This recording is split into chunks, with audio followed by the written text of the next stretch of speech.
Thank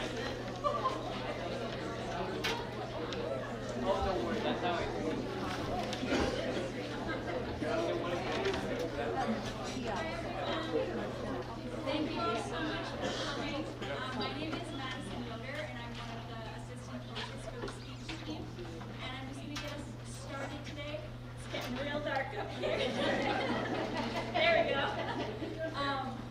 Now I can't see anyone. Thank you so much for coming, and all of your kids are amazing, and I'm so glad that we get to share them and spend some time with them, get to know them. Thank you for all your donations, and we will be able to donate after the show as well if anyone feels so inclined to donate. All of that money will go to help send our kids to nationals. We do have a few changes to our program, so I'm just going to go through them very quickly with you. We will not be seeing Emmy Jones's Toy today. Abby Redfern and Ben Cruda's Humorous Duo we will not see, and then Abby Martnick's Dramatic we won't see either. All right, so we'll get going. Thank you so much.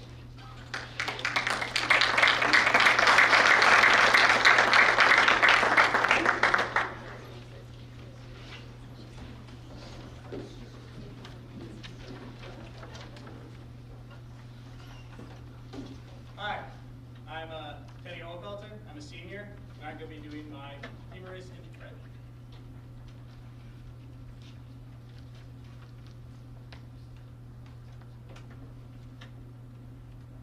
Growing up, man, I spent hours of my life stomping Koopas and New Super Mario Bros. Wii on the Nintendo Wii. But do you know what I love most about those games? Player 2. In this piece, we examine Luigi, player 2 of his own life. Luigi and Mario, by Ray Zero. Hey, you! Have you seen Mario? Why no, Toad, I haven't. Why? Bowser sent him this letter. Well, what about me? Why would Bowser send you a letter, Luigi? Well, why did he send my brother one? Oh, gee, I don't know. Maybe tell him that he's kidnapped the princess and Mario has to go save her. Well, I could go save her. What? What's so funny? No, nothing, Luigi. Just give us to Mario. Stupid Toad laughing at me. Well, I could go beat Bowser if only I got a good chance. What is this stupid letter anyway? Stupid letter from my stupid brother. Where's he anyways? Down, down, down.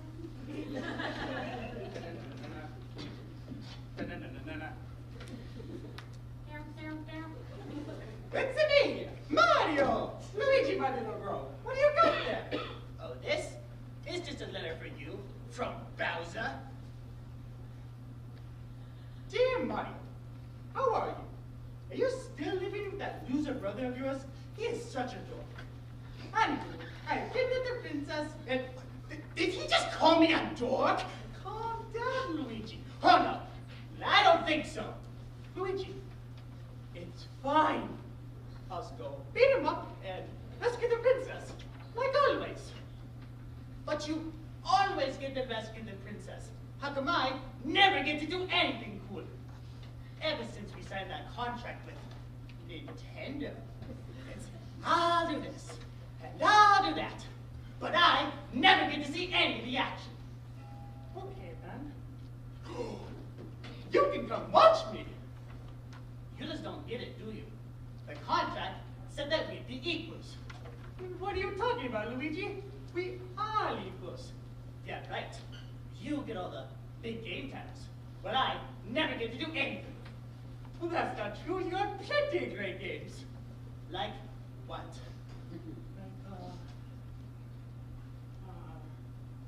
Oh, Luigi's Mansion. That was a great game. Oh, yes. Luigi's Mansion. You get a Mario World, Super Mario World, Mario Kart, Mario Strikers, 8 Mario Parties, Mario Sunshine, Mario Galaxy, and all I get is Mansion. A freaking talking mansion where I capture ghosts with a sucky vacuum cleaner like I'm some freaking Ghostbusters. Really, Mario? How the heck is that bad? What about the games work together, eh? Like what? Well, like Mario That's nothing to it.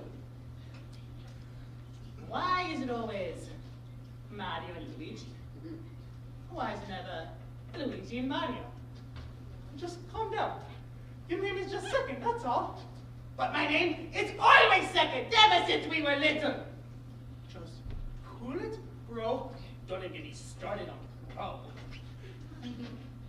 What are you talking about? If it's not Mario and Luigi, it's the Mario brothers. Mario isn't even a last name. They can tell people this. Who would believe that? They're making name Mario for crying out loud. Our last name is DiCaprio. We are the DiCaprio brothers. What do they call us, the DiCaprio brothers? No, they call us the Mario brothers. Luigi, quiet. Quiet? You want me to be quiet? You just shut up, do you hear that? You're what? It's the Koopa Crew. Hey, yo, we're the Koopa Crew. We're coming for you. You feel our shell shock. Oh, shell shock. Oh, 1, 2, 3, 1. Yeah, that was horrible. Don't ever do that again. That was so bad that 50 Cent just dropped dead. Well, I guess you'll see him in hell then, Mario. Yeah.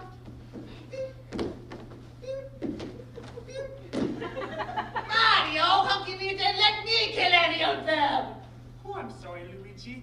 This looked a little, tough, that's all. They died when you jumped on their heads. Oh.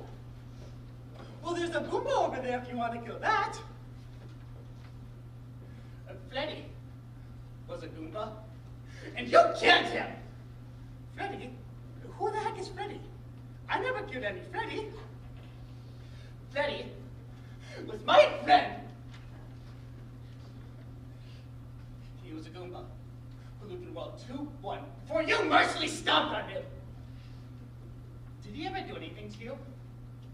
No. He swapped back and forth.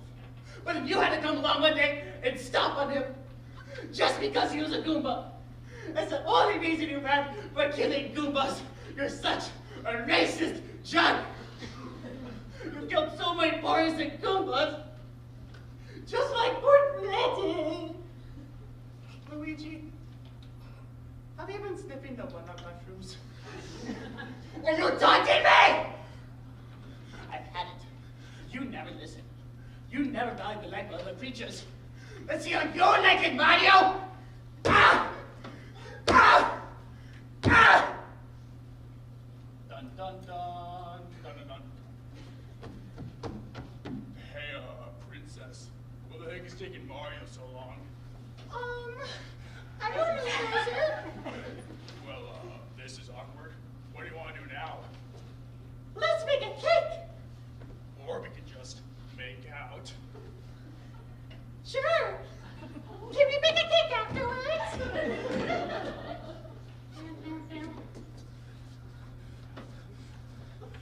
Oh my god. I've killed Mario. What am I gonna do? What if I...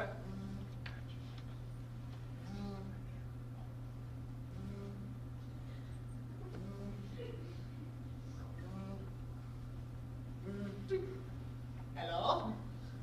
Hello, Mario. It's me, your manager. Something wrong? You sound kind of funny. Oh no, this isn't Mario. This is Luigi. I'm sorry. I'd forgotten you had existed. Well, Luigi, can I talk to Mario, please? Sure. Oh wait, no, no you cannot. But if you want, I can take a message for him. That'd be great. We have a new game idea for him. Super Nation. Do you think he'll be willing to work on it? No. No. Yeah, he's been talking with me recently. He doesn't want to be in more games for a while, by which he means, forever. I see. Well, do you think you know anyone who could take his place in this game? Maybe fill his shoes? Why, so I know just the person. He's closely related to Mario. He knows them since birth even. But he's ain't got that much time to limelight yet, and I think I know exactly what you're talking about. And I think it'd be perfect. you do? Mario Puig said we would come about this. Thanks a lot, Mr. Louis. But I hate my life.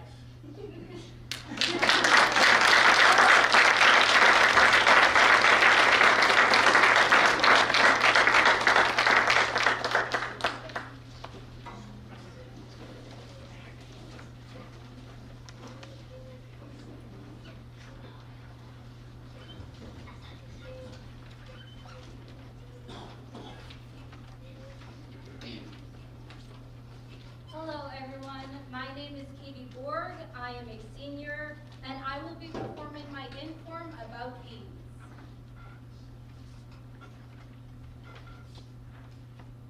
According to all known laws of aviation, there is no way that a bee should be able to fly. Its wings are too small to get its fat little body off the ground. The bee, of course, flies anyway, because bees don't care about what humans think is impossible. These are the famous opening lines to one of my favorite childhood movies, The Bee Movie. Some of you may remember it. The big, strong male bees that fly off and gather the nectar, and the smaller, normal bees that stay in and stir the honey. Shocking as it may be, but this animated movie isn't the reality of a beehive. Today, I'm going to be telling you the true reality. First, we'll learn about the different roles inside the beehive and how these jobs are created and assigned. Next, we'll learn about real life inside the beehive, and finally, talk about what bees do for our environment and what you can do to help bees. So first, let's talk about the birds and the bees. Not in a weird way, I promise. I mean, let's talk about the different roles in the beehive and how these jobs are created and assigned. First, the drone bees, or male bees, will mate with the queen, and she will lay her eggs. Then the nurse bee will take care of these eggs until they hatch. The way that the nurse bee raises the eggs will determine its future job. According to the MDBKA, or Manhattan and District Beekeepers Association, fertilized eggs that have been fed royal jelly their whole lives will become the new queen. The queen's job is to reproduce and release pheromones in the hive that reassure the workers that they still have a living leader. Then, once a queen bee reaches full maturity, she will fight to the death the old queen to see who is truly the strongest. The hive is constantly producing new bees, and the strongest bee will fight, and then the older bee will die, and the new queen will kill off all other potential queens to eliminate any competition. Next, unfertilized eggs will become drones. One thing you might be asking is, how in the world do you get a bee from an unfertilized egg? And to that I say, good question. According to Ask an Entomologist, which is someone who studies insects, this simply means that drones have half the chromosome count as females. All drones are male bees, and their only purpose in life is to mate with the queen. Fertilized eggs that have been fed royal jelly for only 2 days during the larva stage will become worker bees. All worker bees are female, and their job is to go and gather supplies. Worker bees are unable to mate due to a pheromone released by the queen that suppresses their ability to develop the proper reproductive system. Next, let's buzz into the hive to see what real life inside the beehive is like. When the bees are fully developed, they immediately know their jobs. Young worker bees will be nurse bees. They will take care of the eggs until they hatch. Then, after a couple days, the nurse bee will grow into a forager bee or a worker bee. A forager bee flies around and gathers information to tell the workers where the supplies is located. Then she will bring that information back to the hive and describe where this is located through a series of released pheromones and dances. One of these dances is the waggle dance. This is where a worker bee will enter the hive and walk in a wavy pattern. This tells the worker bees the direction of the beehive from the food. Then she will make a circular motion back to the center of the line. This circle indicates the angle of the food source based on the angle of the sun to the food. Next, the worker bee will go and gather the supplies. Another job I want to mention that a worker bee has is the fanning job. This is where a worker bee will sit at the entrance of the hive and fan the incoming workers to cool them off. She will then go around the hive to eliminate any excess moisture by fanning her wings. This is essential for honey production. One last job I want to mention is the mortician job. This is where a worker will carry any dead bee far away from the hive to eliminate any potential spreading of diseases.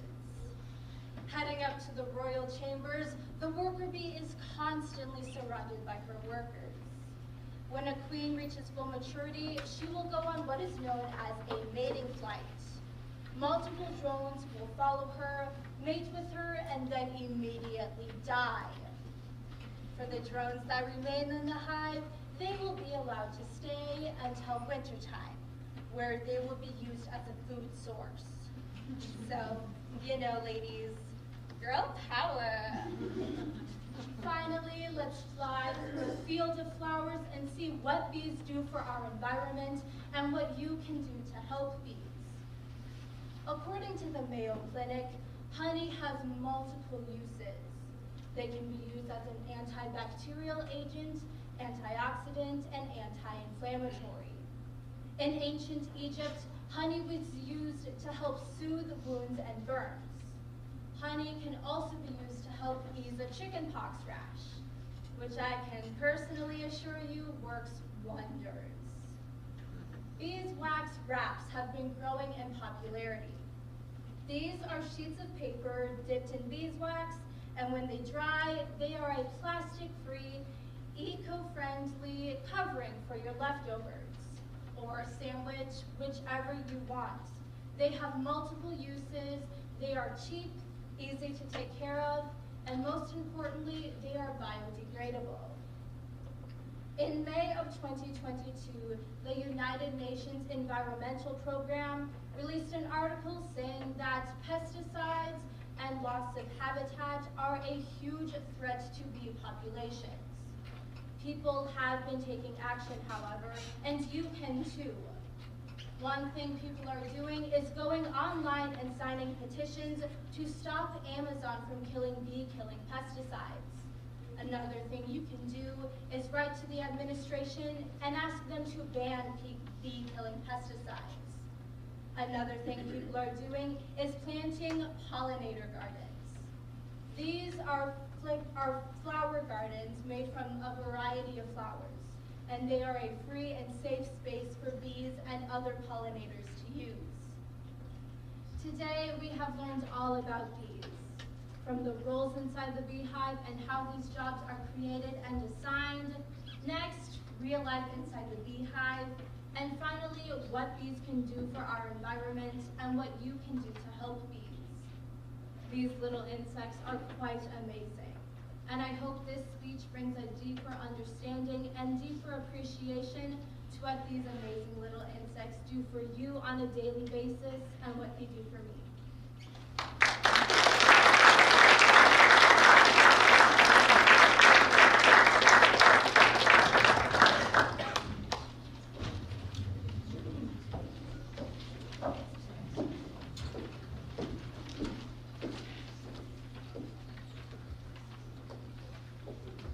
I am Alex Labama. I will be doing my dramatic intern. I'm a senior here at Valley City High School.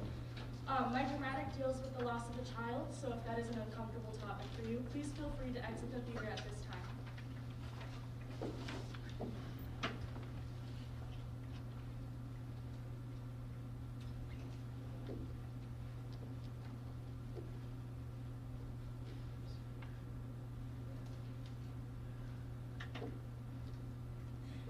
That is so nice of you. I get a little flustered about my work. A little funny, I guess. No, I mean, that is very sweet of you, but these are just pictures of my life. If I haven't seen it, then I can't paint it. I do remember hearing that old saying, write what you know. I'm a terrible writer, so I guess I just paint what I know. There isn't anything very special about it, really. Accidents can happen in the blink of an eye. And according to the National Fire Prevention Association, over 300,000 homes catch fire each year. In this selection, we see how one mother's accident of falling in love could lead to the biggest fire of her entire life. Painting Fires by Cole Sutherland. This is where my son and I go to pick out our Christmas tree each year. He always names the trees and holds a little service in honor of their passing when New Year's comes. I don't remember the tree's name that year or what my son got me, but he always asks for the funniest things, though. Kids, you know? No, there's a bit of smoke just there on the horizon. It's fire season. It's just a painting of our house. Blue and white, small, simple, but very happy. Like our lives, I guess you could say. That's my son and his dog, Buddy. My son was walking home from school one day, and just like in the movies, Buddy followed him home. And he stayed right by his side. He does look sad there. I guess he should be happy and warm by the fireplace, but you see, we were living with someone. We aren't now, but we were then, and he didn't like Buddy's barking. He said it annoyed him. I stood my ground, though. Buddy stayed. My son's father died when he was just a baby, and it was just the two of us for years, and we were happy. And then I met John. I met John, and I thought that, I'm sorry, I know I'm rambling. I'm just trying to explain the painting of the house to you. I met John, and at first he did all of the right things. Flowers for me, Little League games with my son, and then things began to change. So slowly that you don't even realize it until you get stuck. John, he would come home from work, and his evenings were spent in front of the TV.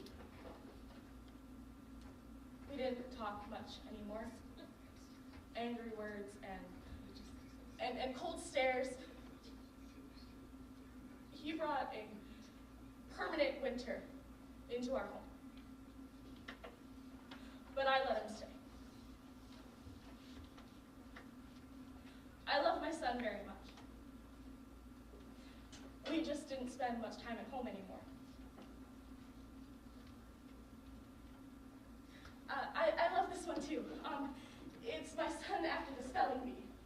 We spent hours in the evenings, just the two of us practicing for it. I have never seen a 10-year-old so dedicated to something in my entire life. He only missed one word. Right at the end. I was so proud of him.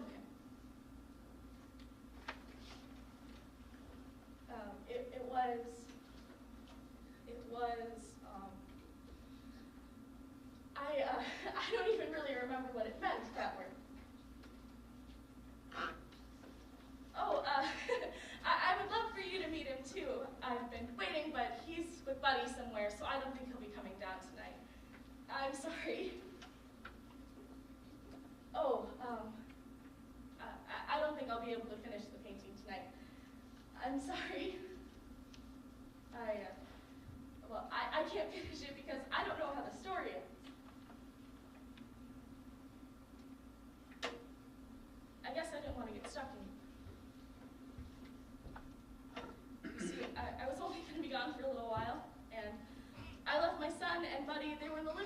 watching TV, and John, he was asleep on the couch, just like he always was. And so I kissed my son on the top of his head, and I told him that I would be right back. And then a little while later, my son, he calls me and he tells me that Buddy had started barking at John, and John woke up, and well, John said to go upstairs right now and take that damn dog with you and close your windows. And so I told him that he just needed to go upstairs and wait for me. That I would be home soon and that everything would be okay. And he said, I love you, Mom. I will.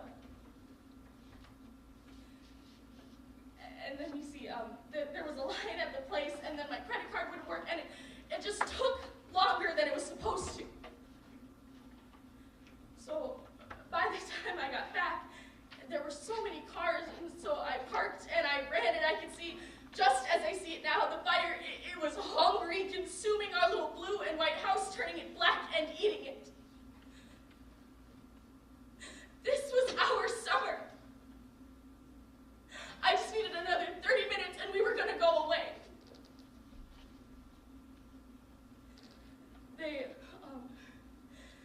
They found my son upstairs in the corner of his room, and he was holding Buddy. The windows to his room were already too hot to touch, but Buddy was there with my boy. After John, he sent him upstairs, he lit a cigarette and walked out the front door, and he took that permanent winter with him while my boy was upstairs. I am so sorry. The paintings aren't for sale, but thank you so much for all of your kind words. Maybe my son will stop by later. Maybe he'll bring Buddy.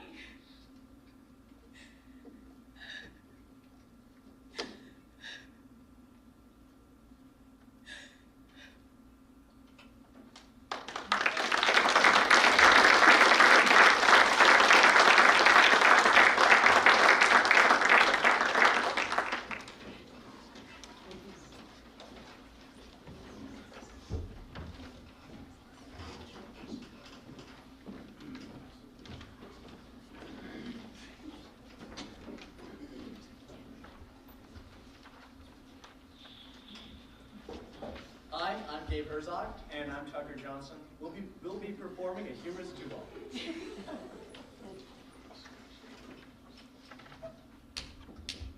Choo choo.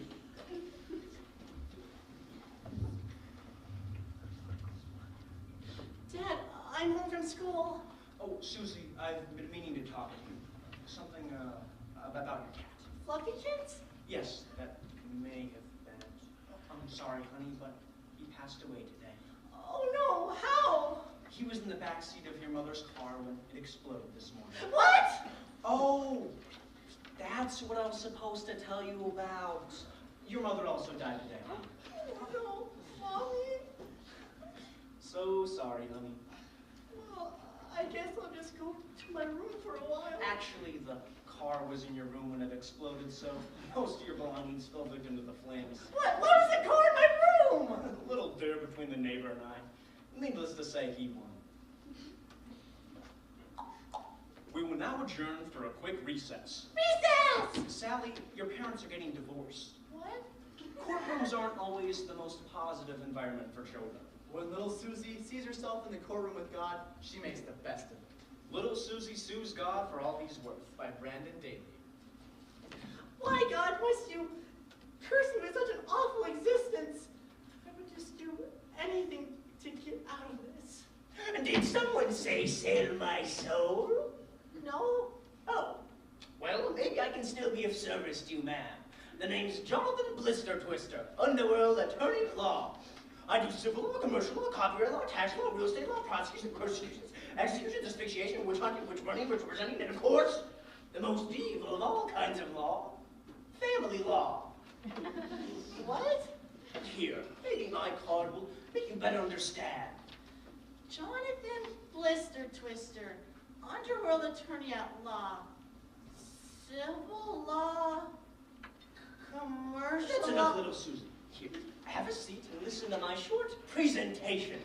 I don't know. It's almost. I said have a seat, little girl! Okay, I'm glad you can make it here tonight. Now begins my presentation. Susie, this is you. And in this picture, God is pooping. You! Susie, please be quiet. This is important stuff here. Now, where was I? You were showing me a picture of my Lord and Savior defecating. Oh, yes, that's right. This is God pooping. And when you put the two together, we derive the current situation. This is God consistently pooping on you for 8 years of your life. Really? Really? Don't believe me? Think about it, Susie. Do you remember this? First grade. All you wanted was a boyfriend, but all the good men were taken. So the only option you had was... Rusty Blomquist. Hey, Susie. Hey, Rusty. If the stars in the sky were made out of love, my heart would have enough celestial bodies of gas to light the entire ocean. I don't think that makes sense. If you think my flirting abilities are unimpressive, wait until you see me naked. Oh. How unfortunate for poor little Susie. Why was I the only girl without a boyfriend? And do you remember this time? The first day of 2nd grade, you found yourself cornered, stuck totally converse with that sole companion. Hi, Susie. Hey, Rusty. Want to come over to my house and count my medicines? The number's always changing, unlike my stepfather's. That was the worst year of my life, Mr. Blister Twister. It didn't have to be, all because the man upstairs threw unnecessary bombs over the balcony. That's an unsettling picture. And of course, don't forget this unsettling picture. Oh, that's what I was supposed to tell you about. Your mother also died today, honey. Remember this? Yeah, it happened like 5 minutes ago. Well, time flies when you're having fun. That holds absolutely no. That's not true. Have I made my point, little Susie? Yeah, so what am I supposed to do? God is number 2ing on me, so should I just go sue him? Exactly, little Susie. The Lord of the Underworld has sent me, the greatest lawyer of all existence, to help you get even. Sounds iffy. I mean, beautiful. I thought you'd say that. The court of the afterlife awaits us. Young girl, little Susie, and her demonic lawyer friend are suing longtime yoga enthusiast, God, for all he's worth on charges of metaphorically defecating on the plaintiff. God claims the charges are unfounded because, quote, that girl be straight tripping. On tonight's episode of Judge Snooty. Order. All rise for the Honorable and Emmy-nominated Judge Snooty. Case number 666. Little Susie versus God. Thank you, bailiff. Okay, little Susie. It says here that you feel as though life seems too awful and that God doesn't take into consideration your emotional status. Is that correct? Yes, Your Honor. Okay. We'll start with you, God. Oh, sure. What could possibly be your motivation to strike down so hard on one person's life? Well, Your Honor, may I point out that I work in mad mysterious ways that some people have difficulties understanding. I mean, you would find it difficult to understand. A person's life is more than just the fun. She has a lot more ahead of her. But you can't have the fun without the anti-fun. Objection! If he is the creator of all of reality's rules, why not treat that one rule so everything's fun all the time? Mr. Blister Twister, that is far too silly of a name for me to accept any assertions from you as valid. Little Susie, who's the witness you brought with you today? His name is Rusty Blomquist. Mr. Blomquist, stand up. I do not ask, beautiful. You know, I like my woman like I like my wine. Mr. Blomquist, sit down. The inclusion of Rusty as one of the few interactions I have on a day-to-day basis is cruel, unnecessary, and a direct reason why I can't have onion rings anymore. Understandable. Oh, what the forbidden fruit? He's a nice kid. He just needs a hug. God, you will speak when spoken to. What else? God, you provided absolutely no viable reasons for me not to vote against you. I find in favor of the plaintiff the amount of, quote, all God is worth. Congratulations, Susie. Your awful life with Rusty and your outrageously below average looks have finally paid off. Yay! Oh, what the home? What's wrong? I'm not sure why reality hasn't crumpled into itself and disintegrated into the blackness of hell. Well, wait, you never said that would happen if we won. Well, I feel there's a flaw in Mr. Blister Twister's plan. You see, my worth is only in that of the lives I give to my people. And if you feel as though your life is worth nothing, then transitively, I'm worth nothing. Huh. I didn't think about it that way. This is so unfair. So what happens now? Well, I guess I'll do the clapping thingy and we'll go back to your house. I'll buy you a new cat for your troubles. Really? No!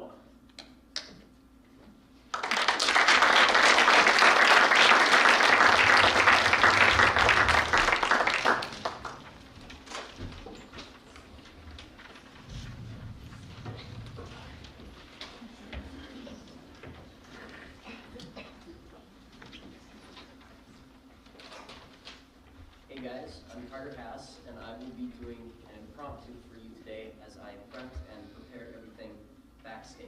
So here goes nothing. Not everything that is faced can be changed, but nothing can be changed until it is faced. By James Baldwin. Mr. Baldwin meant simply by this quote that although we may face difficult things in our lives, and although they may be very, very hard to change, we can still and should still put the effort towards them to change them, to make a better situation out of it, even if it's nearly impossible.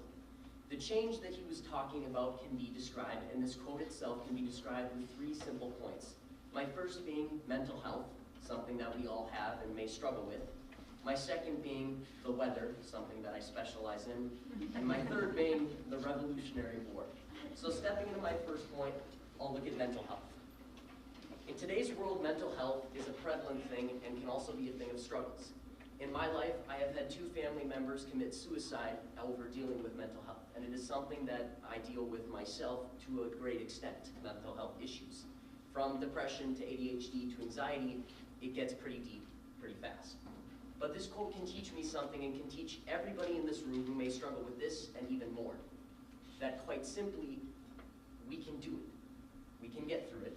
We can change, we can believe in ourselves, and although it may quite literally be impossible to get rid of something like ADHD or depression, we can still try. And although trying may not always win, like Mr. Baldwin said, not everything that is faced can be changed, we can still put the effort in and expect somewhat of an outcome. I know in my life personally that there might not always be a good outcome of certain things. There will always at least be an outcome as long as I keep fighting. And if we don't believe in that, what kind of values do we hold as people, especially in a small town like Bella City, North Dakota? Secondly, I'd like to look at the weather. Once again, something that I specialize in and maybe a bit of a lighter tone than mental health issues. When it comes to weather, it's something that you really cannot change. A joke and a little bit of an eerie comment that I've heard over the past few years, thousands and thousands of times, is meteorologists can be 90% wrong and still get paid. Quite frankly, I don't appreciate it that much. However, it's part of the job, right? But I can't change the weather. I'm gonna be wrong, and there's gonna be times where it doesn't work out. And of course, all jokes aside, it's funny, it works. Yet the fact of the matter is, people are still trying to save lives, whether it be dying from tornadoes, hurricanes, blizzards in North Dakota all the way until May, and obviously much more than that. We can understand that if we didn't put as much effort as we did into weather, then how exactly would we be saving lives and making the world a better place? So what's the point that James Baldwin was trying to get across? Why am I saying this to you? Well, the fact of the matter is, you can't always change it. Everything that you face can't always be fixed perfectly, but if you work towards it, something good is going to happen, aka saving people from dying from tornadoes every year by simply funding a National Weather Service to put out the warnings and doing the research, putting the money into it, something that we all don't really like to do. Texas. Anyways, the fact of the matter is, the weather's unpredictable, but I guess I like it that way. Finally, I'll look at the Revolutionary War. The Revolutionary War was a dark time for the United States, but also the birth of it as well. Is that surprising? No. But we move on. During the Revolutionary War, no taxation with wealth representation was big. It was a big mess. The fact of the matter is, with the Revolutionary War, America knew for a fact that their chance of winning was slim to none. George Washington knew it. But what they were facing was no taxation without representation. What they wanted was a moral value. So they took that moral value and they did something that nobody in the history of the world had ever done. They made a literal nation completely about it. And look where we are now. I won't argue and preach that we're the best nation in the world, but I'll argue that we come fairly close in the terms of our moral values and Americanness. The fact of the matter is, we get along, we work hard, we live the dream, right? We work every day, and there's a good outcome. And that wouldn't be because if they hadn't have done it, it wouldn't be existing. It wouldn't have happened. We would all be living in England or maybe in the United States, North America. The fact of the matter is, the United States was born because they faced challenges that they didn't think they could. But they did, and an outcome came. So in conclusion, mental health, the struggles of mankind, the weather, once again, something that I'm fairly into, and finally, the Revolutionary War, they all relate to one thing. Not everything that is faced can be changed. True. But nothing can be changed until it is faced. So if we don't work together, and if we don't put our ideas into one moral value, then I argue that the survival of mankind will be non-existent fairly soon. Thank you.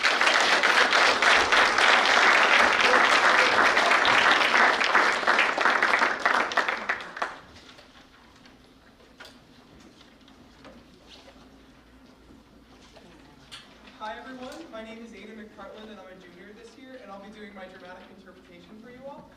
And also just a heads up, this piece deals with a recovering drug addict dealing with her sexuality, so if that bothers you at all, feel free to excuse yourself now.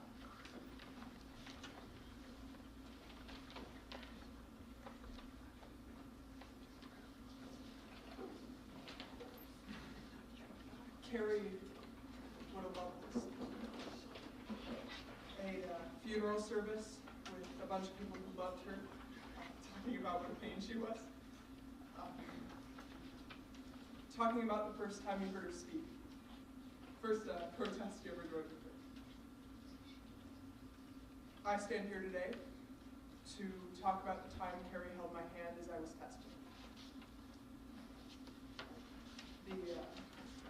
The day it came back positive. In 1981, the AIDS epidemic, one of the most catastrophic outbreaks in American history, raged through our country, mostly due to the stigma around it. However, in its primary stages, women found themselves on the opposite end of this spectrum, escaping the stigma by being ignored completely. But this gender-based shame around women's reproductive health has not ended the AIDS epidemic. According to the Oxford Endocrine Society, despite PCOS being one of the leading causes of female infertility, it is continuing to decline in funding for research. Its cause is still unknown. Breathing in an Epidemic by Christy Thomas. Because your race, gender identity, or sexual orientation should never affect your quality of care. The doctors told me to be prepared. For the worst, doctors don't exactly tell you to be prepared for the best. So I'm working, trying to be prepared for the worst. What's the worst for all of you? Is it losing a dog? The man or woman that you love? For my mom, the worst was probably losing me. For my dad, the worst was probably finding out that his perfect little girl was a lesbian. For me, the worst, the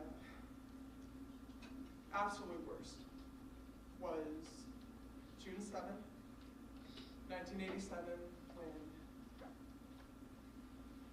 was diagnosed as HIV positive. But Carrie Duran was one of the most amazing women I've ever met. I walked into this bar in '87, and you would have thought the President of the United States walks in this place. I mean, it's all of these women screaming, Carrie, Carrie, and you know, I was just wondering why I hadn't met her yet. When I think about the work people have done, you know, what they've given to the world, I think about Carrie, and she actually stood in front of the CDC in Atlanta and said, demanded that they put women's AIDS symptoms on the list. And you know, back then, coming out as a lesbian with AIDS, we didn't know about anything about AIDS in women at the time. You know, she always carried around this giant megaphone with her, but we always told her she never needed it. People were going to listen to Carrie if it killed her.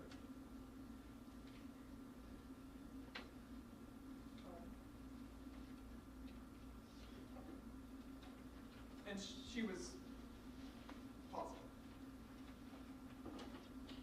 I mean, a lot of us were. I wasn't, or I suppose I was. But I did not know it at the time. HIV positive. Sitting in a doctor's office in 1981, shaky leg with Carrie by my side telling me no matter what the results would be, it'd be okay, and I can't tell you just how sick I felt that day.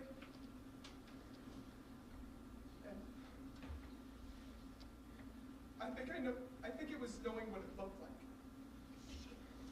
The lesions, the pneumonia, the vomiting because your stomach just couldn't handle it anymore. I mean,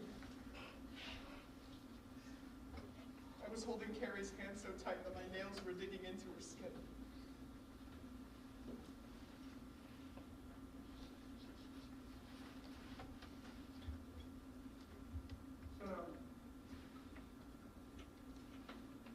When you're dying, thinking years from now someone might think of you as something other than an addict.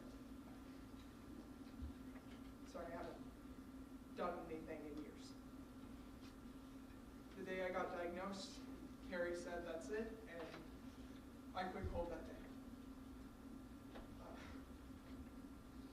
You know, I actually did dope for the first time when a girl kissed me in the bathroom in high school. Back then, it was just some homosexual disease, and I pretended not to care because no one in my family knew. So, anyways, I kissed her back.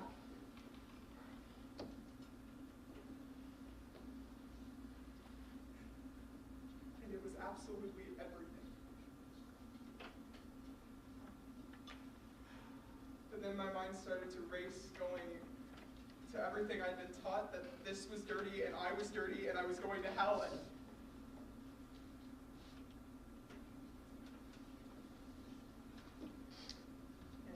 I fell apart. Just sobbing on the floor of this public restroom.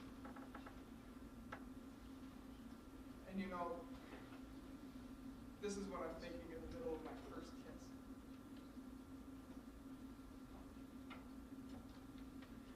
But anyways, eventually I picked myself off the floor, ran to this abandoned house on Blossom Road where all the kids did drugs, and life changed. I got addicted immediately. And back then, this was just some homosexual disease, and women couldn't get it, and we believed them. We believed the doctors who stood on their courthouse steps on television and told us that this thing, this sickness was not going to affect us.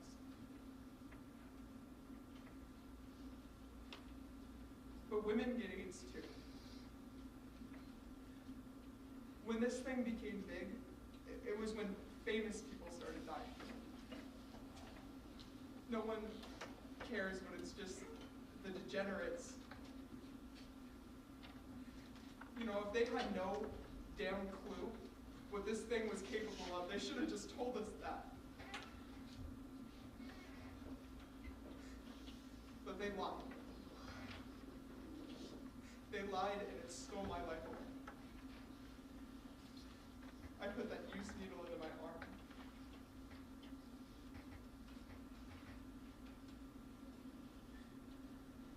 But Carrie, she pulled me out of that drug house. And I made the decision with my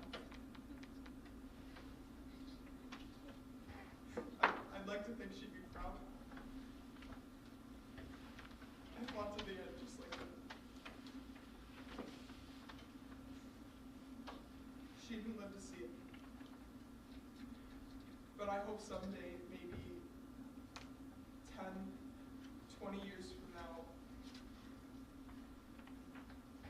people are going to start living with AIDS instead of dying from it. You know, I hope someday in the future, sick people will be treated for no other reason than that they are sick.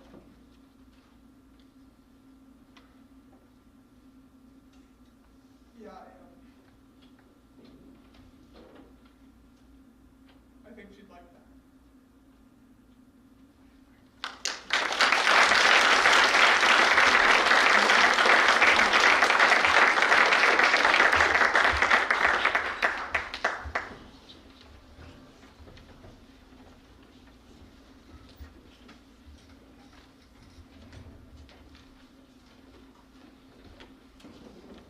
My name is Abby Willis. I'm a freshman, and I will be doing the impromptu that I previously prepped backstage.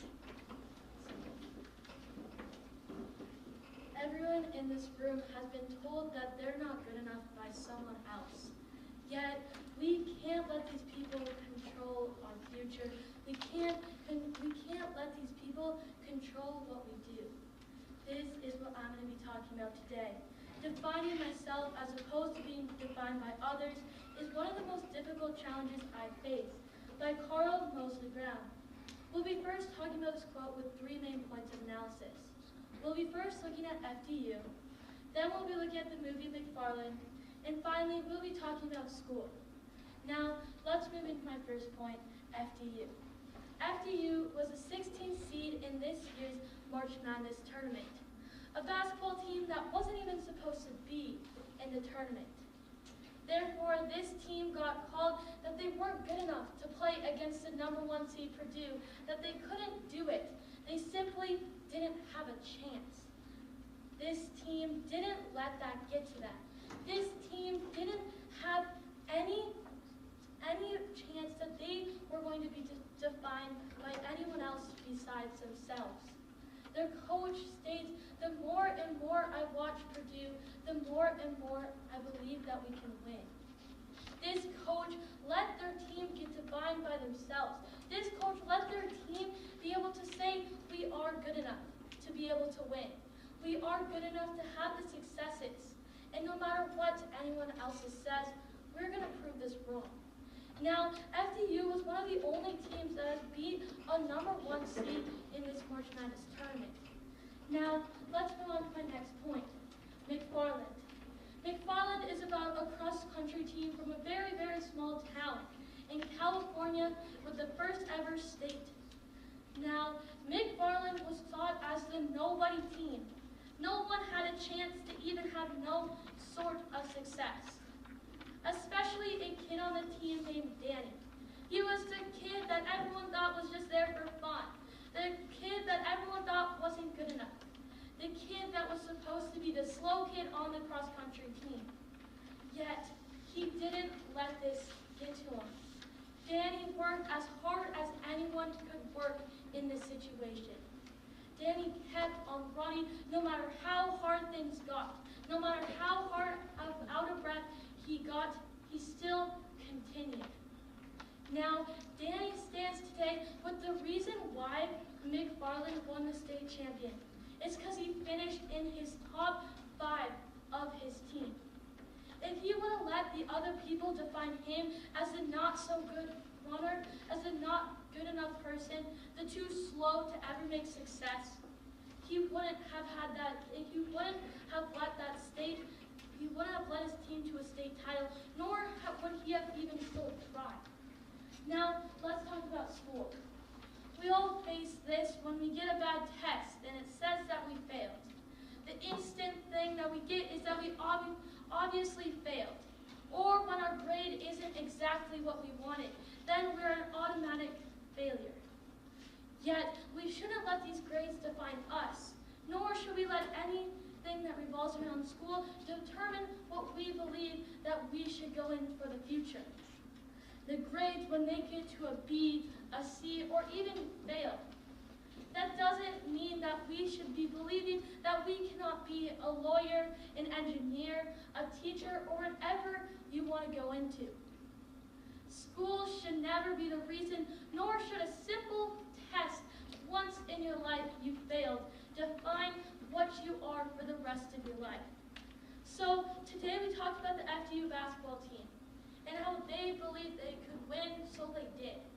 Then we talked about McFarland and how Danny had to push through and how he believed that he was good enough, so therefore he was good enough. And finally, we talked about school and how we can't let our grades determine our future, nor can we let a simple test determine what we want to go into. Because of the quote today, defining myself as opposed to being defined by others is one of the most difficult challenges I face, by Carol Mosley Brown. We all take from this quote today that we can't let others define who we are, nor can we have others say what we can do and what we have to do. We should let ourselves determine what we're good at. We need to let ourselves determine what we can do, because that is the only person that we should be defining ourselves by. Thank you.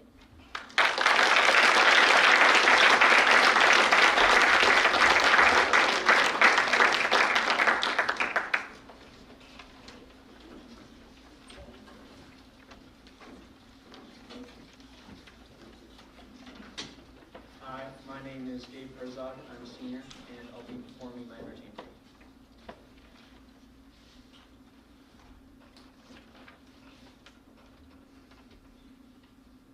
What did you inherit from your parents? Maybe you got your mom's luscious blonde locks or your dad's deep blue eyes. For me, it was something a little more than that. Or rather, a little less, depending on how you look at it. You see, my mom was born with a genetic disease known as brachysyndactyly type A1. I know what you might be thinking, so let me just quickly clarify. No, it's not a dinosaur, and no, it's not steak sauce. Although I deeply wish it was. We'll get into the details later, but what it essentially does is make my fingers one joint shorter than yours. And so when I was born and my mom first gazed down to see that I had inherited it from her, she promptly began to cry. Tears of joy, no doubt, as she would be able to rest with the knowledge that I, like her, would also find it quite hard to catch balls and hold cups with one hand for the rest of my life. Brachysyndactyly has affected me in a variety of ways. So first, I'll explain my condition more in depth, then the disadvantages, and finally, the small amount of advantages I've wrung out of this wet paper towel of a genetic trait. Now, let's start off by dissecting this monstrosity of the word. Brachysyndactyly is like a compound word. Remember learning compound words in first grade? Like can plus not equals can't? Play a guitar ever? It's just like that. There are 7 kinds of brachydactyly, but I have type A1. That's the part that causes the shortened digits. Well, syndactyly is the part that causes excess webbing between the digits. Luckily, mine's barely even noticeable. Those 2 building blocks come together to form brachysyndactyly type A1. It's kind of like Skylanders Swap Force, where you mix and match parts of different Skylanders to create an all-new, awesome hero. But instead of making a new awesome Skylander, it's a new awesome genetic disease.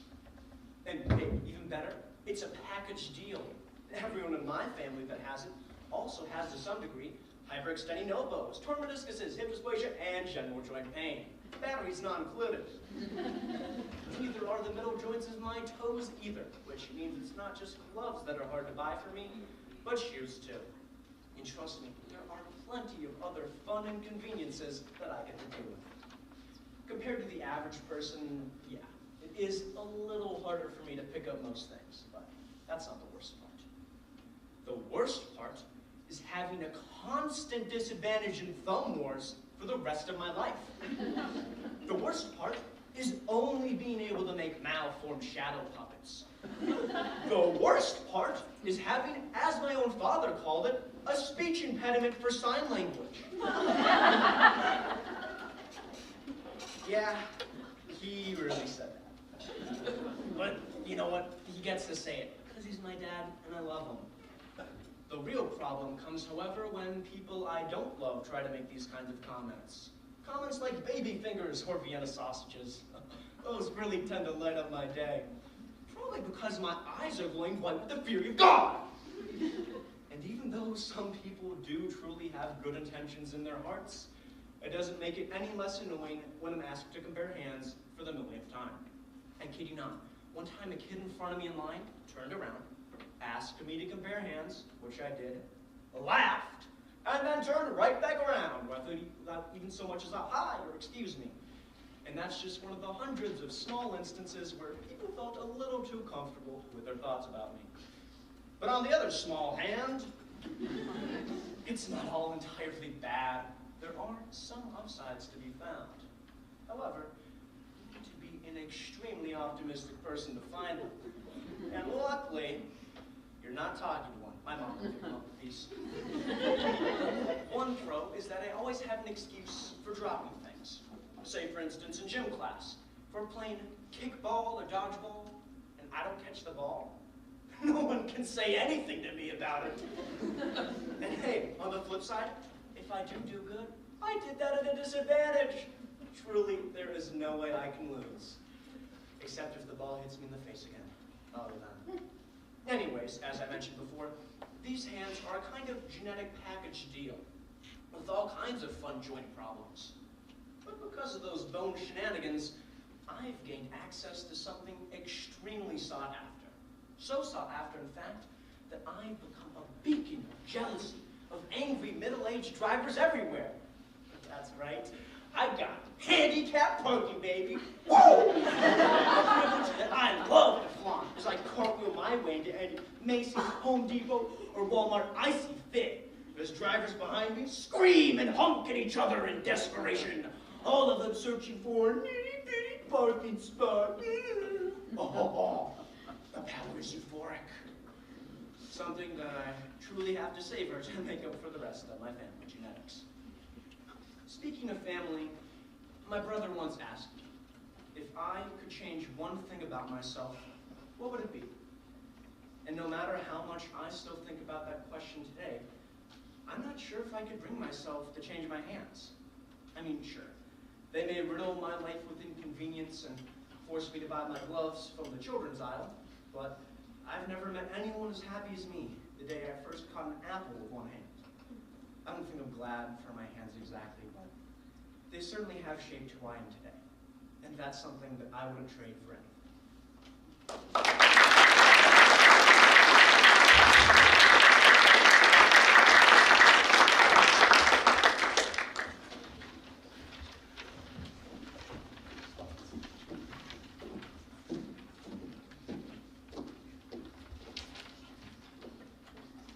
I'm Emmy Jones. And I'm Tucker Johnson. And we're seniors.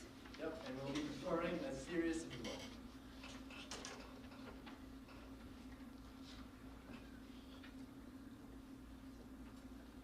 On the count of 3 murders in the first degree, how do you find the defendant? It wasn't cancer. I mean, I never cured cancer. After all of this, I would have rather it been cancer. The National Hurricane Center reports that the Category 5 Hurricane Katrina is responsible for claiming over 1,000 lives and causing nearly $100 billion in property damage. Through this disaster, doctors and nurses still had a responsibility to uphold.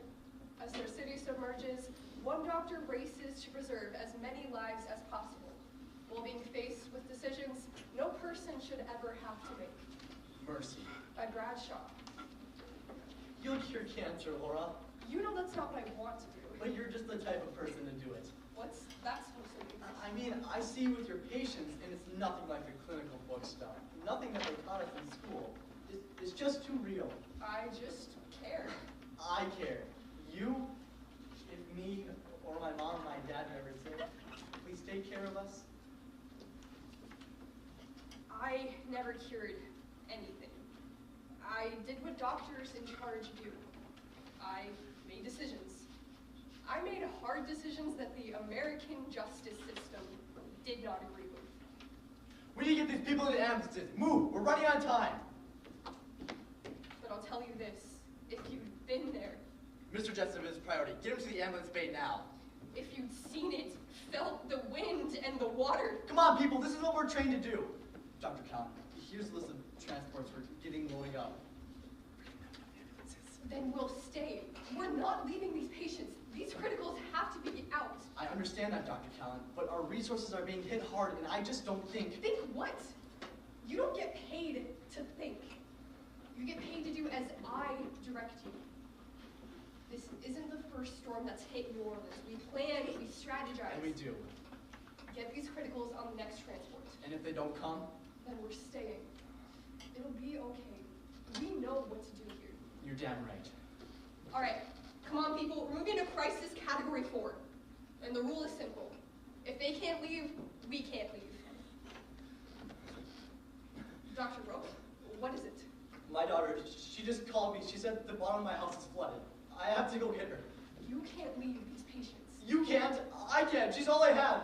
She's an 11-year-old little girl. Stop thinking like a doctor and think like a parent would. She doesn't know how to swim. And if she dies today, she won't be the only one. And if you die trying to get her. If I die, I know I did what's best for my child. If you die today, Laura, you'll know what. You couldn't save them all. We should have been out of here yesterday. Yesterday! But those damn officials were sitting on their hands debating whether the city would be okay or not. We're not okay. And it's gonna get worse. I'm leaving. Very well. I'm not the only one who's leaving, Laura. I'm just the only one who will tell you. Good luck. At what moment did you know you were in trouble? When everyone else in New Orleans did. When the levees broke. And how did you know that? You can hear it. The levees breaking? The sound of water rushing in. What happened next? Crisis Category 4 implementation. This building will likely be the only standing building in the area for miles. We can't evacuate all of our patients. Some are too sick.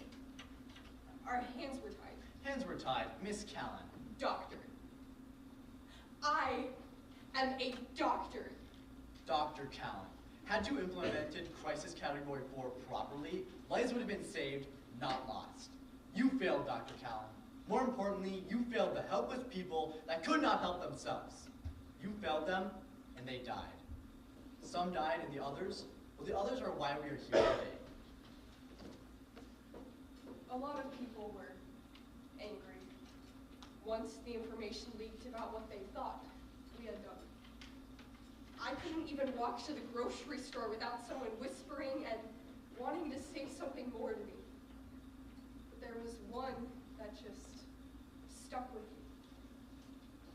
Dr. Callan? Hi. Dr. Callan? May I help you? I hope so. Do you think you're God? Excuse me? It's a pretty simple question. No, I've never thought that I was. Then why did you play God? You've asked. I've answered. Say what you need to say, then get out of my face. Did you kill my mother? Margaret Newstone, born September 5th, 1950. She was on a ventilator when Katrina. Yes, she had been hit by a drunk driver and was put into a medically induced coma. Then days after Katrina, she was dead. Did you kill my mother? I'm not doing this. I don't mean any disrespect, but you know nothing. not a thing about the position I was put in. What about the position we were put in? You weren't there. So why don't you ask me why I played God that day?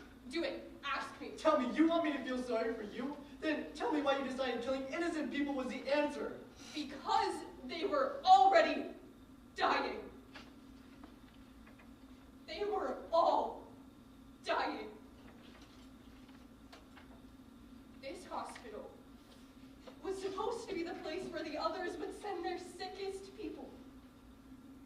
And then they left. They dropped them off on our emergency docks and left with their charts in their laps. And I'm in charge. I led my team, and I made sure that everybody was taken care of. You didn't take care of them. You decided who lived and who died. Don't you see that? Don't you dare ask me what I saw. You evacuated and left her here. That's because we trust That the only standing building in this whole city would be the hospital that flooded and lost everything. So tell me, what did you see that day? Because this is what I saw. Day 1, we waited.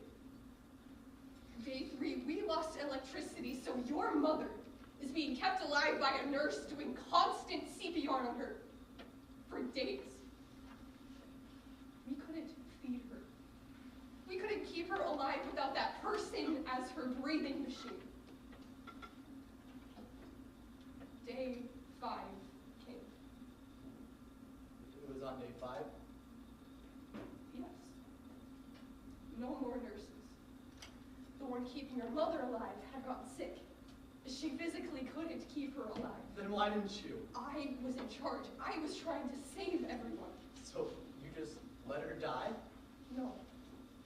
No, I tried to take over for her, but I had to choose. Do I remove myself from the rest of the hospital for this one patient?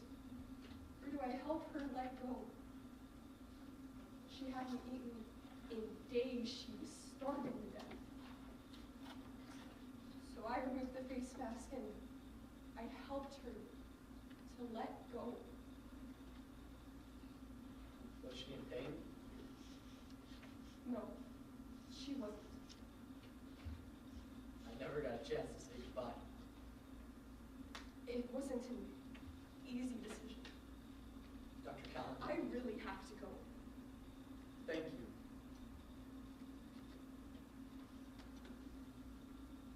We had no resources. All I had were the few people that stayed out. Your oath to give your patients the best care possible? We stayed because we were committed to our job, our patients, our oath. I gave them mercy. On the 3 counts of murder in the first degree, how do you find the defendant? And I will never forget Katrina.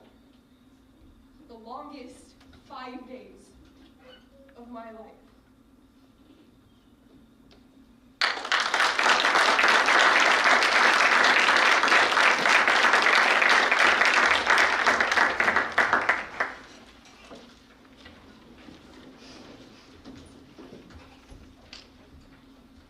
Hi, I'm Alyssa Lomas, and I'm going to be doing my radio commentary for you guys today. When you imagine school, you probably imagine crowded hallways, small classrooms, stinky gym locker rooms, and terrible food. Or that math class that never made sense. But according to worldbank.org, over 1.6 billion students have it different because of e-learning. You're still here with Alyssa from Radio Heaven, and today we're going to first open our textbooks and study the history of e-learning, then we begin to write about the impacts of e-learning. Now please open your textbooks to page 436 and learn about the history of e-learning. According to Skillscouter.com, in 1924, e-learning began with the introduction of Sidney Pressley's teaching machine. According to SI.edu, this machine was designed to teach all the students by answering a series of short, multiple-choice questions and rewarding the correct reply, kind of like an online game used now to study called Kahoot or Quizlet. Between between 1924 and 2019, new inventions were constantly being made to make e-learning much easier. Then 2020 hit. 2020 is when COVID-19 started and when schools and everybody and everything and just life was forced to go online, which caused a huge spark in e-learning. Now we will begin writing about the impacts of e-learning. During online learning, I used to hop on Zoom and my teacher would say something like, "This worksheet is due at 11:59 p.m. tonight, no later." Well, to be honest, I was one of those kids that would start at 11:58. This is called procrastination and is a big negative effect on e-learning. According to Mayo Clinic, procrastination can cause lots of stress, depression, and anxiety. Another negative impact of e-learning is isolation. In an online course, you can't joke around with your friends the same way you used to do in class. You can't even talk to them. According to the CDC, due to isolation, people can begin to feel stressed, depressed, or even thinking about committing suicide. Remember that time you said you were going to go to the gym or wake up really early or eat really healthy? Well, I did that too, but eventually I stopped due to lack of motivation. Lack of motivation is another negative impact of e-learning. It causes students to not do their work or not log into Zoom and just sleep all day, which we're all aware is not a great thing. According to mentalhealth.org, lack of motivation can cause loss of self-care and terrible sleep schedules. Today we heard about the history of e-learning and looked at the teaching machine that Sidney Pressley made in 1924. And then we looked at how COVID created a huge spark in e-learning, causing life to go online. Then we wrote about all the negative impacts e-learning can have on someone and looked at impacts like procrastination, isolation, and lack of motivation, which can cause lots of depression, anxiety, and thinking about committing suicide, loss of self-care, and terrible sleep schedules. Thank you for tuning into Radio Heaven. I'm Melissa, tonight's reporter, signing off.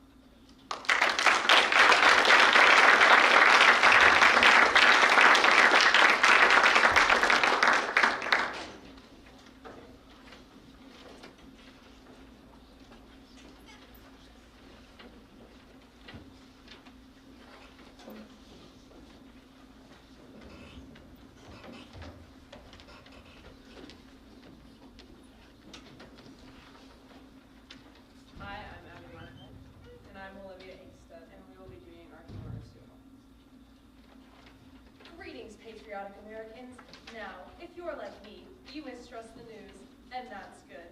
But there's been some hubbub lately about an organization known as the NSA, and we have a lot of whistleblowers to thank for that. Well, NSA stands for National Security Agency. They sound wonderful. Security. Think about that word. We're like a big security blanket wrapping ourselves around America's throats and squeezing until everyone is just as safe as can be. Wow! Now, certain media outlets have portrayed our all-consuming desire to record everything as slightly unconstitutional. In order to repair our image in the public, we here at the NSA are willing to give you a free service. You didn't even know you signed up for it. But you did. Now, since we've been helpfully observing all human behavior since the Patriot Act, we've learned a lot from watching you, and we've learned that you're doing things very, very wrong. You should be ashamed. Which ones of them should be ashamed? Pretty much all of them. Man, you people are terrible. But don't worry, we're here to help you. NSA way. Yay. As a society, we need to recognize the privilege we have of living in this great nation. We live in the greatest country in the world. Just look at our national defense budget. How safe. And with that security comes a few trade-offs. Like any great thing, it must be protected from potential risks. Like all of you. The NSA's Guide to Winning Friends and Influencing People by Don Zolitis. Scenario number 1. Let's say you're attending an all-American high school and you're new in town. Problem. How do you make friends? First, let's see the wrong way. So I was telling Charlie that he was totally... Excuse me. I will become the new alpha male. Let us begin physical combat. Time out. Can I ask what you're doing there? I watch a lot of nature programs. This is how the animals do it. Well, if there's one thing we know here at the NSA, it's how humans interact in communal spaces, because cameras in all of them. So let's try this again. The NSA way. So I was telling Charlie that he was totally gonna get that job, and I'm sorry, this is a private conversation. Of course it is. Go on. Just pretend I'm not here. Right, so I told Charlie he was totally gonna get that job, and Oh, I don't think so. I'm sorry, what? Charlie Tremaine, 6'3", 243 pounds. His mother calls him Pookie. Secretly wants to be a circus clown. How do you know all this? I can't tell you that, but you're safer because I do know it. Think about it, friends. You go to sleep at night in your little houses, and who's out there making sure the people who want to be clowns can't realize their dreams? Me. I'm the shadow. Wow, total surveillance is sure helpful. Exactly, and there were 0 terrorist attacks during that segment. The NSA is keeping me safe right now. Like a great big mama bird chewing up the truth in a mushy paste and spitting it in my mouth so I can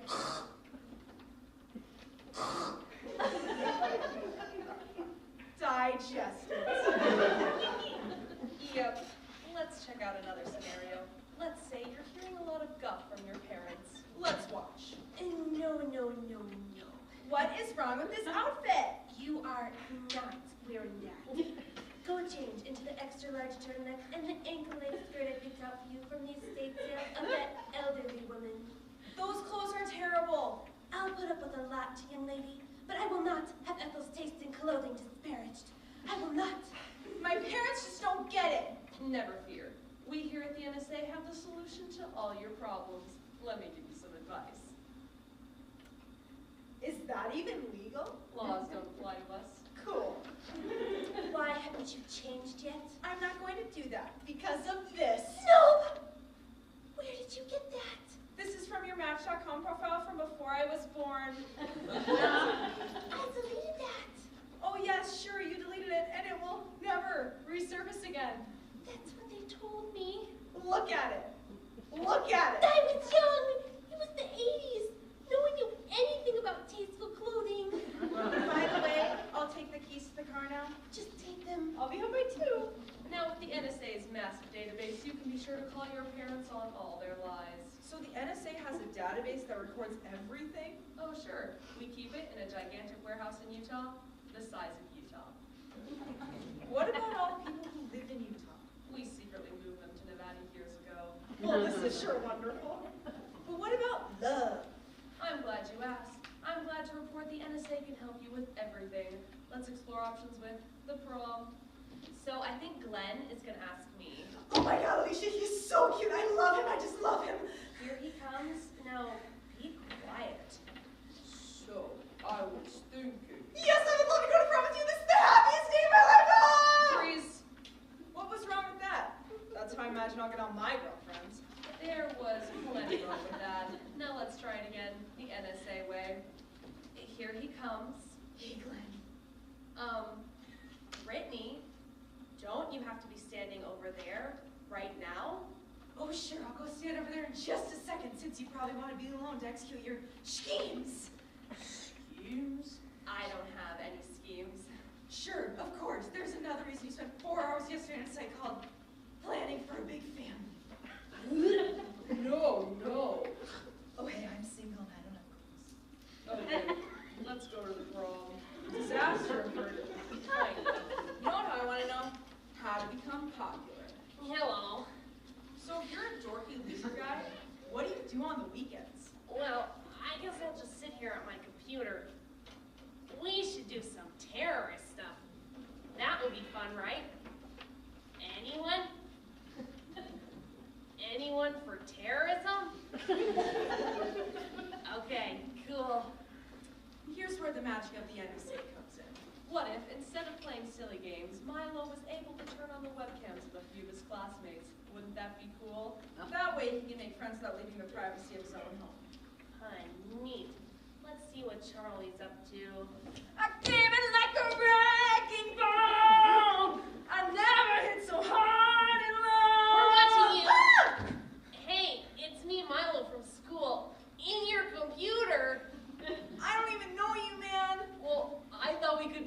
friends. Yeah, sure, I guess. So you're saying the NSA can get into my computer while I sleep? Just think of them like Santa Claus, except sometimes Santa comes to haul you away to a secret prison. Good point. How else can the NSA help? I'm glad you asked. And actually, since we have a detailed profile of your personality on file, I knew you were going to ask that question. You did? Tom, we know you better than you know yourself. You know what? I think this is kind of awful. I quit. Well, we're still going to watch you. Nope, not at all. I'm going off the grid. I'm going to move to a cabin in Montana, maybe get some friends together to form a compound. We're going to dig a well, make our own clothes, and live like mountain people used to. Have fun watching me now. Wow, some people just can't take it. He's going to be really bummed when he learns about our satellites.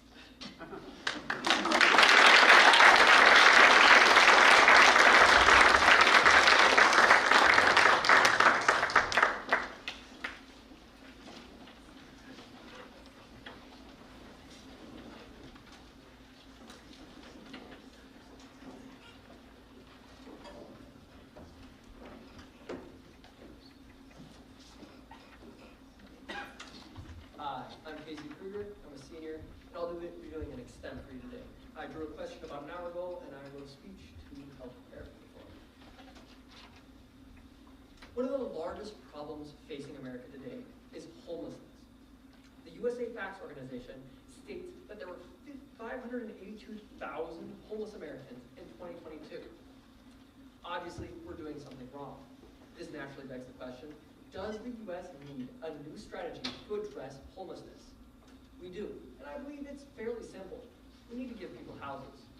Now, getting there is the hard part. To support, I'll lay out first the extent of the problem, then why the government currently and in the past hasn't done enough to address homelessness, and finally, some policies we can adopt to ensure that we can reduce the number of homeless Americans that exist. First, we need to lay out the problem of homelessness. The alarming 582,000 number is dangerous and is indicative of a larger problem. But what's even more dangerous is that the number of homeless people has increased over the last 6 years after decreasing almost entirely before then, according to the National Alliance to End Homelessness. This is a product of a variety of factors, but the National Homeless Law Center states that the leading causes are lack of affordable housing, unemployment, and poverty. This situation is becoming increasingly dire, and many news outlets are focusing on this issue particularly, because many cities and larger cities are experiencing this problem more acutely than more regional areas such as North Dakota. Now that I've laid out the extent of the problem, why has current and ongoing government programs not been enough to end homelessness in America? Well, according to the Duane Morris government strategies, the majority of initiatives that aim at ending or reducing homelessness in America have been state or locally driven, which means the federal government has largely taken a hands-off position. This has been successful in some areas, but unsuccessful in others, largely because these states and local communities don't communicate well with each other, and strategies that work good in some places, like in the South, where building housing is quite a bit easier because they don't have to account for insulation. Now you take it to more northern states like our own North Dakota, and having insulation in a homeless shelter is an essential when it comes to our harsh winters. However, there are some governmental agencies that do address the problem. According to the Government Accountability Office, the Department of Housing and Urban Development is responsible for managing the homeless crisis. Unfortunately, this department also has multiple other jobs, and not much of its funding goes towards addressing government funding. The funding that does go towards it is mostly towards grant programs that state and local areas have to apply to get money to support things that will help end homelessness. So we aren't currently doing enough. So what do we need to do? I believe the answer largely lies in other countries that have virtually reduced their homeless populations to zero. For instance, the Morgan magazine reports that Japan has reduced its homeless population to only 4,000. This is due to multiple issues, such as providing free addiction counseling services and free mental health services to homeless people, in addition to having large and expansive housing projects that have much lower capacity than American ones. This is achieved despite Japan and the US having very similar poverty rates. So even though Japan deals with many of the issues like high cost of living and poverty and unemployment that the US deals with, they are able to achieve lower homelessness populations due to these progressive policies. Ultimately, we need to look at policies that look at what we can do. According to the National Alliance to End Homelessness, housing is the best way to end homelessness. It's fairly easy when you think about it. However, getting there is the hard part. Funding can be at times difficult for Congress, but time and time again, rapid rehousing strategies and housing first policies, which give housing to homeless people without them having to take a drug test or go under mental health screening, have been proven time and time again to be successful strategies for ending and reducing homelessness problems in countries across the world, and particularly in Northern Europe, such as Norway and Sweden, achieving drastic reductions in their amount of homeless people. Today, I answer the question, does the U.S. need a new strategy to address homelessness? We obviously do. The problem is immense, with 582,000 homeless people in America, and that number growing year over year.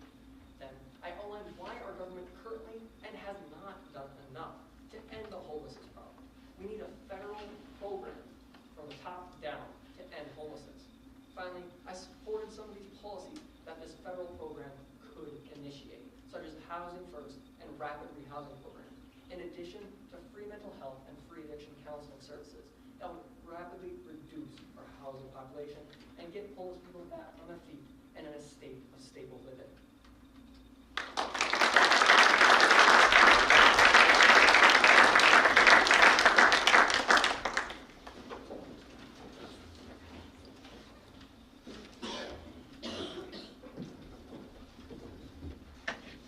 Hello, I am again Tucker Johnson. I'll be performing my storytelling, and I am a senior.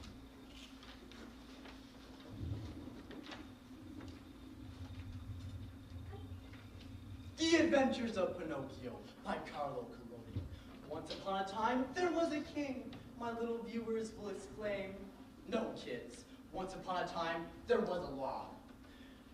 Now, who would be leaving a log at my door this late at night? Oh well, I can whittle it into something. Hi, my name's Pinocchio. Oh my gosh! Did I forget to take my pills? No, I'm just a talking pine. Oh, all right then. Well, Pinocchio, would you like to be whittled into anything in particular? I don't know. I want to go on lots of adventures. Well, I can make you into a pipe, and you can travel the 7 seas with the sailors. No, I don't like smoke. All right. How about a pair of shoes? Then you can travel on someone's feet for lots of adventures. Ew, I don't like feet. I want to be a real boy. Oh, I don't know if I can do that, but I can make you into a marionette. Let's do that.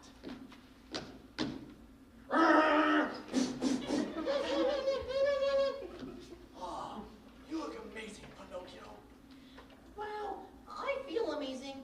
I got arms and a head and legs. You set me down so I can try out my new legs? As long as you promise to be a good boy. I promise.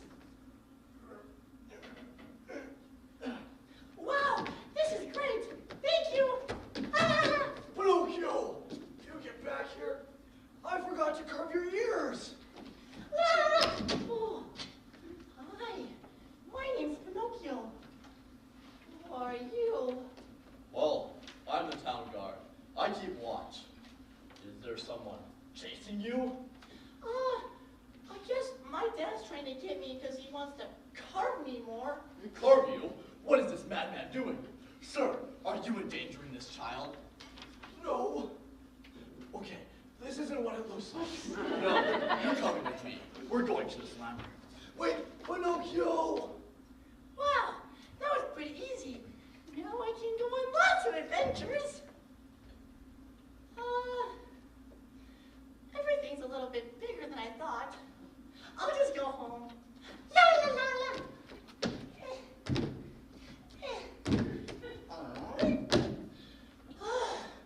Wow, why is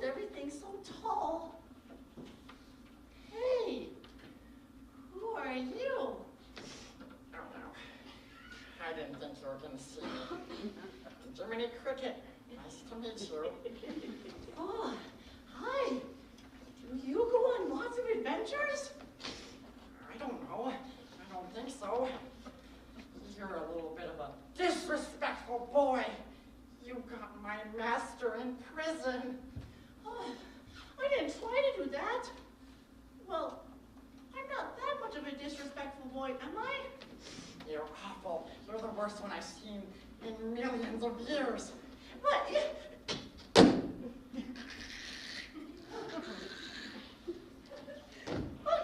that's all. I guess he was a good friend. Oh well. Pinocchio? Ah, Pinocchio. There you are. I spent my time in the slammer, and I realized you need to learn your manners. So, I got you an ABC book. Oh, okay. What am I supposed to do? I need you to go to the school. It's up the courthouse, and then to the left. Right. Okay. I can do this. I promise to be a good boy. La la la la. Oh, so many people. I don't want to go to school. That's not a fun adventure. Hey, maybe I can sell this. Ma'am, do you want this ABC book? Well, darling, don't you need to be going to school? No. I'm 18 hours old. I think I'm old enough not to. You mean 18 years, right? Yeah, what you said. Here you go. All right. Well, here's 5 coins. Oh, thank you. Oh, perfect. Now I can go on lots of adventures. Oh, hi. Hello there. I see you have got a little bit of coin in your pocket. Would you like to make a business deal with me, Mr. Fox, best businessman around town? I don't know. What do you do? Well, I bring people stuff. I get things. You could call me the Godfather. Okay. Well, what do I need to do? What you need to do is, you don't even have to give me your coins. Go bring it to the big oak tree and bury it under the first root. And I'll make sure it stays safe and grows into a big golden tree that you'll have riches forever. Does that sound like a deal? Yeah. All right. I'll go right away. This way. La la la la. Okay. Here's the first root. Darling, what are you doing? Nothing. I don't know. Just digging a hole. Darling, are you working with Mr. Fox? No, I'm. Okay. I need some help. I can't help you. You got a disease. I gotta get out of here. Pinocchio. Oh, Pinocchio. What happened to you? Well, I told a couple of lies, and I guess my nose grows. That it does. Let's get you out of here. I'll bring you home, but you have to promise to be a good boy. I promise. And so they went home, and Pinocchio went on many more adventures. He turned into a donkey? That's true. He became a real boy. But those are stories for another day.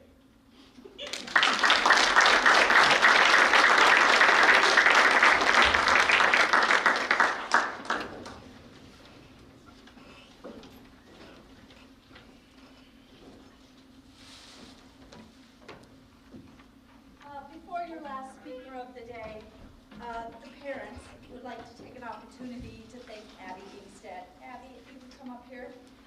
I've gotten to work with Abby as a judge for the last 6 years. 5 years. Ben's been competing for 6.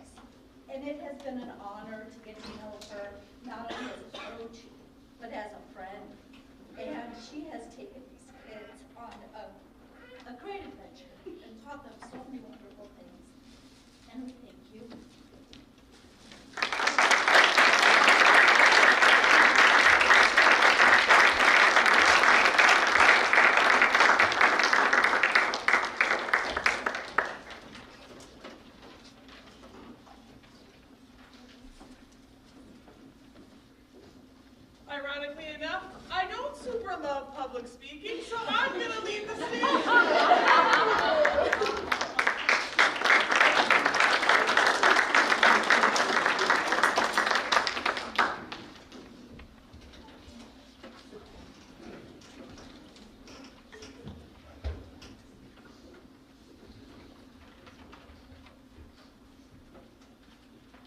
Wow. I was going to say hello, everyone, but you don't exist to me. So, my name's Ben Cruda, yeah, and I am a senior here at LA City High School. I'm going to graduate in just a little bit, and it's going to be wonderful, absolutely wonderful. So, HI, I'm doing a humorous intern. Okay. You got all of them. Good job. Thank you, Abby.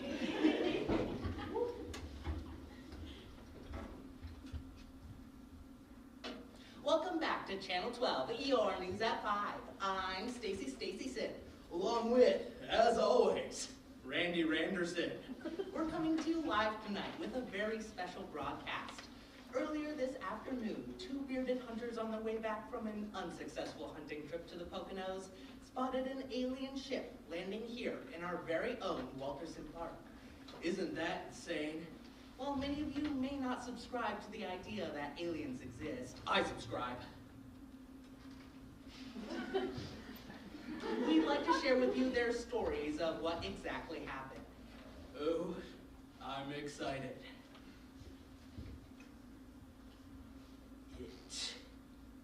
It is happening. The aliens are invading. And I, for one, suspect it has something to do with Elon buying Twitter. So everyone, grab out your tinfoil hats, because it's the end of the world. Terrestrial News at 5 by Matt Mills. We have with us now the two gentlemen in question. Failed hunters, tell us, what exactly did you see here in Walterson Park? There was this, this big thing. Yeah, I've seen it. And, then it sort of like went down a little bit. Yeah, then to the side too. And then there was this light. A big light. And then it sort of landed, like the way one of the hamburgers lands on a plastic food tray at a fast food restaurant. Oh, you're making my tummy growl. So this thing you two spotted, was it like anything you'd ever seen before? No, ma'am. It was unlike anything I'd ever seen before. Were you scared? I'd be scared.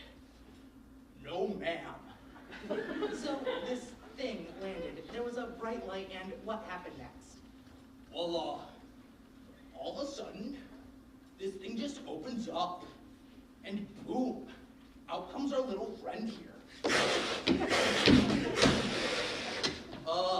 Is that what I think it is? If you think it's an alien, you'd be right. But if you think it's something else, you're probably wrong. But I'm not positive. Are you telling our viewers at home that you have actually captured an extraterrestrial life force? Yes, ma'am. Wow, planet Earth, you heard it here first on Channel 12. An alien ship has indeed landed here in our very own Walterson Park. So, what do we do now? Well, as one of the first humans to make contact with an extraterrestrial life force, I will do my best to give it the benefit of the doubt and hope that it comes in peace. I will do so by conducting an interview. Oh yeah, ask him what his favorite Leonardo DiCaprio movie is. No. Now, Mr. Alien. Is that his name? What if we called him like Bob or Juan Cardo? I've been calling her Sheila.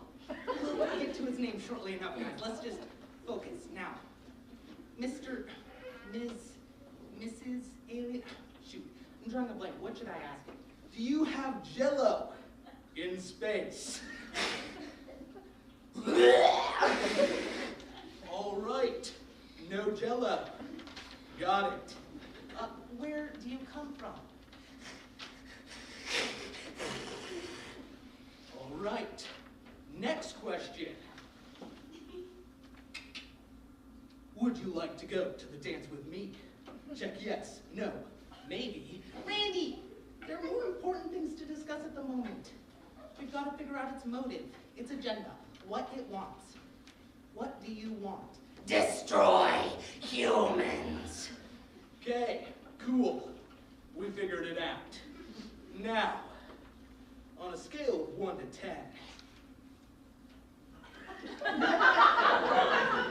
Go. Randy, he just said he wants to destroy the human race. Oh, well, maybe there was a problem with the translation. Yeah? I mean, we live, what, 20 miles from Mexico, and I don't know like a Spanish past tortilla. This guy's from at least 900 miles away. So, ask him again. Alien, do you come in peace? No. And you want to? Destroy humans. And you will stop at? Nothing. Until we're destroyed. You know, that might be a problem. Prepare for extinction, Earthlings. Oh my, Randy, look! Channel 12, things are getting out of hand down here at the park. It appears as though the army has arrived, and that is General Tom Thomerson we are seeing as he leads his troops towards saving the world. Give me 7 snipers over here. Infantry, come up through these trees. Leave the radio ops with me. I'm going in to confront this little monster. My gosh, I love that guy. All right, alien. We're going to talk this whole thing through. But first, Henry, come here. What is it, General? I'm going to use you as a human shield. Okay, General. Good. Now, Mr. Alien, what do you expect to get from our planet? Destroy humans. And what can we do to change your mind? Nothing. I will change your mind. Oh, really? What do you think you have against us, huh? We're the best army in the world. We blow you to pieces before you could even try anything. I can assure you, General, we are very convincing in our ways. Yeah, right. Like you could ever. Oh my God!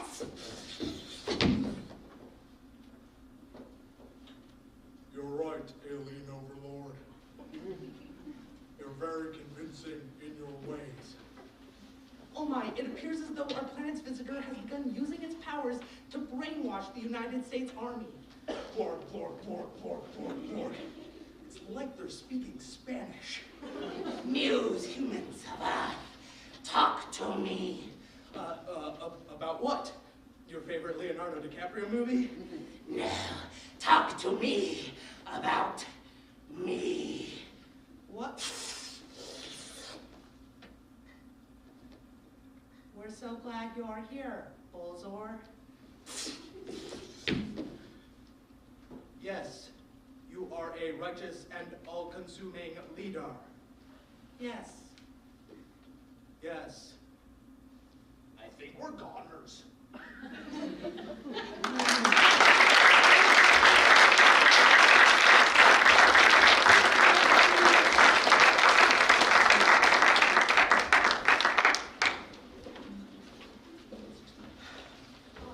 Right, I'll make my second awkward appearance of the night. Thank you all so much for coming. We really appreciate it. It's been a great honor and privilege to coach this crew, and I know they're going to do amazing things next year, so make sure that you look out on the news for them then. Thank you all.